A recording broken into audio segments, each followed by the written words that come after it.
observado que a maioria, pelo menos, dos investigados da tal Operação Patmos já foram postos em liberdade, inclusive por decisões desta Corte. Por isso, a mim me parece que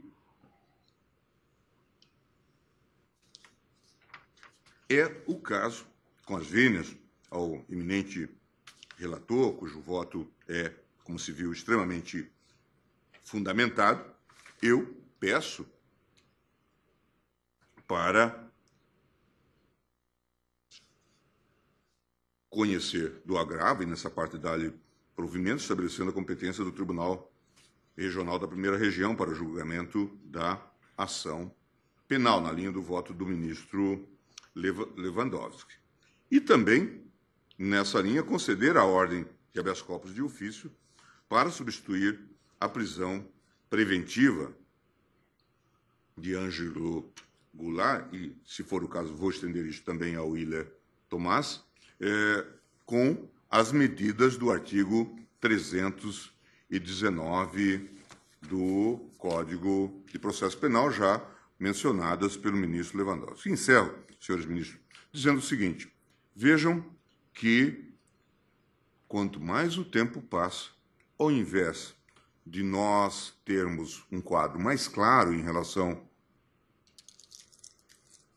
a toda essa temática, mais confusos nós ficamos. Quem acompanhou o nosso julgamento no final do semestre da sessão passada, semestre passado, há de ter visto que nós parecíamos componentes de um parlamento árabe. Tantas eram as versões que Vossa Excelência já tinha viajado, talvez até possa dizer, felizmente, Vossa Excelência já tinha viajado. Mas eu participei da sim, maior parte das discussões. Mas digo assim, porque Vossa Excelência não participou das perplexidades de interpretação que nós tínhamos a respeito da temática. Mas, claro, porque o tema é difícil, a partir das premissas que nós estabelecêramos inicialmente, que era de dizer que o acordo se fazia entre o infrator e a Procuradoria e que praticamente não tinha papel algum o Judiciário, a não ser se a promessa não fosse executada, relegando, portanto, qualquer significado ao princípio da legalidade. Chegou-se até a dizer, no entusiasmo que se marcava a sessão, que aquele era um novo direito. Eu hoje estava lendo um autor italiano que chamava a atenção para os problemas verificados na Itália com os abusos das delações e que levou, inclusive, à má imagem das delações naquele país. Então, são as manifestações de Giancarlo Spagnolo. E o que ele diz, estudando a questão das delações e das leniências? Ele diz: "The obvious problem is that oral statements are harder to verify and can open the door to falsifications or distortions, as has happened sometimes in Italy with the lenience programs against mafia." Esse é um autor que estuda essa questão da leniência, mostrando as distorções. E ele prossegue nesta linha. E nós estamos chegando a esse quadro de maneira agravada. Basta acompanhar as notícias dos últimos dias. A Polícia Federal, como era de se esperar, chegou à conclusão de que, e eu tinha falado isso no plenário, de que aqueles fatos relativos à tal obstrução de justiça do ex-presidente Sarney, Renan, Jucá, não tinham nenhuma relevância jurídico-penal e pediu o cancelamento do benefício, colocando esta corte numa situação desafiadora. Aqui já foi um daqueles casos de extravagância. Foi colocado, foi concedido benefício a esse personagem e aos seus filhos, isentando-os, inclusive, de qualquer investigação. Um desafio, bom desafio para esta corte. Agora, nos dias recentes, a Polícia Federal, que a Folha acaba de publicar, vem a dizer que a Odebrecht usou de uma estratégia para fazer que 77 delatores se manifestassem e que aquilo gera, na verdade, uma série de inconsistências, inclusive com mudanças de depoimentos constantes. De novo, eu volto ao ponto inicial da minha fala, quanto à divulgação.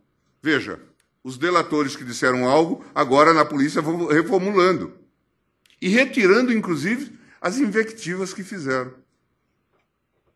Veja em que quadra nós estamos envolvidos. E veja o tamanho da responsabilidade deste tribunal. Sem dúvida nenhuma, nós temos um grande desafio pela frente. Porque o tribunal não está inspirado, certamente, pelo moto do Ministério Público, de delenda políticos, de faça justiça ainda que pereça o mundo. O tribunal não pode estar consorciado com os propósitos políticos do Dr. Janot, não pode ser isto. O tribunal tem um dever estrito de guardar a legalidade. E nunca o tribunal foi caixa de ressonância da Procuradoria. Numa época em que a Procuradoria era um cargo ocupado, teve época que a Procuradoria, na Constituição de 1891, era um ex-ministro do Supremo, era um ministro do Supremo. E depois gente de grande cabedal jurídico, não era gente escolhida por associação. Eu vi Henrique Neves, Moreira Alves, Xavier de Albuquerque, Sepúlveda pertence. Henrique Fonseca. E nunca o tribunal achou que tinha que seguir parecer de procurador.